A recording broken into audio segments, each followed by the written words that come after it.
এই জন্যই বোধহয় কারো গায়ে পড়ে কথা বলা উচিত না।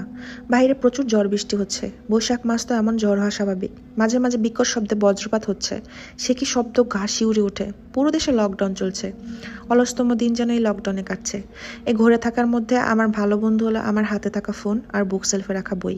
দুপুর 3টা বাজে। খাওয়া দাওয়া সেরে এখন বুক সেলফ হতে একটা বই বের করে খাটে গিয়ে শরীর এলিয়ে শুয়ে পড়লাম। বইটি ইংরেজি উপন্যাস। প্রথম পৃষ্ঠা লেখক তার এই বইয়ের নাম নিয়ে কিছু আলোচনা করেছে। এর কিছুক্ষণ পর আম্মু হঠাৎ ডাক দিল। বইটি রেখে আম্মুর কাছে চলে গেলাম। ছাদে কাপড় আছে, যা নিয়ে আয়। আচ্ছা। ছাদে গিয়ে দেখি ছাদে একটা পিচ্ছি ছেলে ঘুরে উড়াচ্ছে। আগে কখনো পিচ্ছিটাকে দেখিনি। আমাদের বিল্ডিংয়েরও না। এ পিচ্ছি, এদিকে আসো। জি বলুন। তুমি কোন বাসায় থাকো? আগে কখনো তো দেখিনি। আমি নিচের তলায় রুমাদের বাসায় এসেছি, আমার ফুফুর বাসা। একটু আজব লাগলো, এই লকডাউনে কেউ কারো বাসায় যায়। কাপড় নিয়ে সোজা বাসায় চলে এলাম। অন্ধকার ঘনিয়ে এলো, মাগরিবের আজান দিল। হঠাৎ বিল্ডিংয়ে চেঁচামেচি শোনা যাচ্ছে। ঘর থেকে বের হয়ে উপলব্ধি করলাম সিঁড়িতে তাজা রক্ত লেগে আছে। রক্ত অনুসরণ করে নিচে নেমে দেখি দোতলার লোকজন জমা। দোতলায় ভাড়াটিয়া মিস মোহন আর বিড়ালটার মাথা ছাড়া শুধু শরীর পড়ে আছে। সে কি অবস্থা দেখা যাচ্ছে না। দারোয়ানকে এগুলা পরিষ্কার করতে বলে আমি বাসায় চলে আসলাম। বারবার যেন মৃতদেহটি সামনে চলে আসছে। হঠাৎ করে কারেন্ট চলে গেল। ভালো লাগছে না ঘরে, যাই একটু ছাদে ঘুরে আসি। ছাদে যেতে একটা ছায়ার মতো দেখলাম। লাইট মেরে দেখি সেই ছেলেটা। আমি ছাদে গিয়ে একপাশে দাঁড়িয়ে আছি। আপনি এ বাসায় কয়তলায় থাকেন? ছেলে আমাকে জিজ্ঞেস করলো। আমি 3তলায়। তুমি ছাদ থেকে নামোনি? নেমেছিলাম, আবার এসেছি। একা থাকতে ভালো লাগে তো তাই। এই সময় তুমি যে ফুফুর বাসায় এসেছো, তোমার আব্বু আম্মু চিন্তা করবে না? কিছুক্ষণ নীরব থাকলো ছেলেটা, তারপর বলল, আব্বু আম্মুই পাঠিয়েছে আমাকে। আচ্ছা, তোমার ভাই বোন কয়জন? চিৎকার করে বলল, আমার কোনো ভাই বোন নেই, ওরা আমার ভাই বোন না। একটু চমকে গেলাম। কি হলো? আচ্ছা বাদ দাও, শান্ত হও। ওদের জন্য বাবা আমাকে ভালোবাসে না, আমাকে মারে, আমাকে বোর্ড স্কুলে পাঠিয়ে দিছে। আম্মু আমাকে ভালোবাসে না। আমি অবাক শ্রোতার মতো চুপচাপ শুনতে লাগলাম। ছেলেটিও বলে যাচ্ছে, জানেন, আমাকে কোনো ঈদে ওরা বাড়িতে নেয় না, নিজে থেকে গেলে আমাকে মারে। আমি এই পৃথিবীতে এখন সবাই থাকতে অনাথ। কষ্ট পেও না বাবু। আপনি কি আমার বন্ধু হবেন? হ্যাঁ আমি। আচ্ছা ঠিক আছে, বন্ধু। বন্ধু হলে সব শেয়ার করা যায়। একটা কথা বলি? বলো। ওরা আমাকে না মারলেও পারতো। আজ আমি খোলা আকাশে শ্বাস নিতে পারতাম।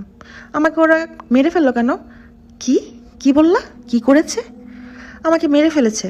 মজা করো নাকি? মেরে ফেলেছে মানে?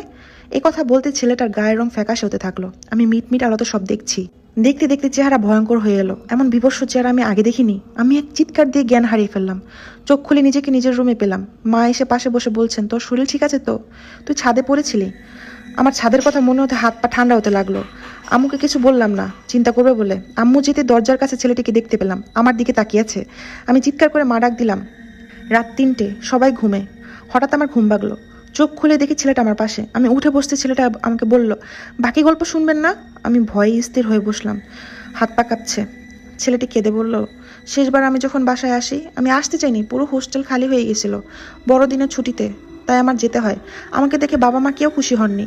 মা হবে কিভাবে, সে তো আমার সৎ মা। দুপুরে খাওয়ার সময় মা আমাকে লক্ষ্য করে বলতে থাকলো, অযথা একে খাইয়ে অন্ন নষ্ট করছি, আবার এসেছে আমার শান্তি নষ্ট করতে। বিকেলে আমার সৎ বোন বাইরে খেলছিল, আমি ওর সাথে খেলতে খেলতে খেলনাটি দিয়ে আমার বোনের ব্যথা লাগে। তখনই আম্মু এসে আমাকে মারতে লাগলো। একটি ধারালো সুচ দিয়ে আমার ডান চোখে বিধিয়ে দিল। আমি যন্ত্রণা ছটফট করতে লাগলাম। চোখ দিয়ে রক্ত বের হতে লাগলো।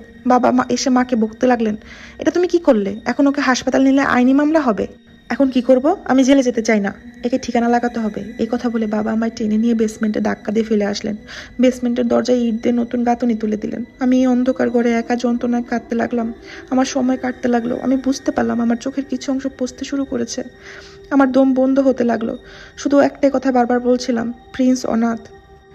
এই কথা শেষ হতেই প্রিন্স আমার দিকে রাগ নিয়ে তাকালো আর জিজ্ঞেস করলো, চোখে যদি কলম ঢুকিয়ে দিই কেমন লাগবে তোমার? তুমি তো আমার বন্ধু, আমি যে কষ্টগুলো অনুভব করেছি তুমিও তো অনুভব করো। এই বলে আমার কাছে এগোতে থাকলো। একেবারে চোখের কাছাকাছি আসছে। আমি শুনতে পেলাম মা আমাকে ডাকছে। আচমকা ঘুম ভেঙে উঠে দেখি বৃষ্টি হচ্ছে। বুকের ওপরে বই, প্রিন্স অনাথ। আমি হাঁপ ছেড়ে ভাবলাম, যাক বাবা, এটা একটা স্বপ্ন ছিল।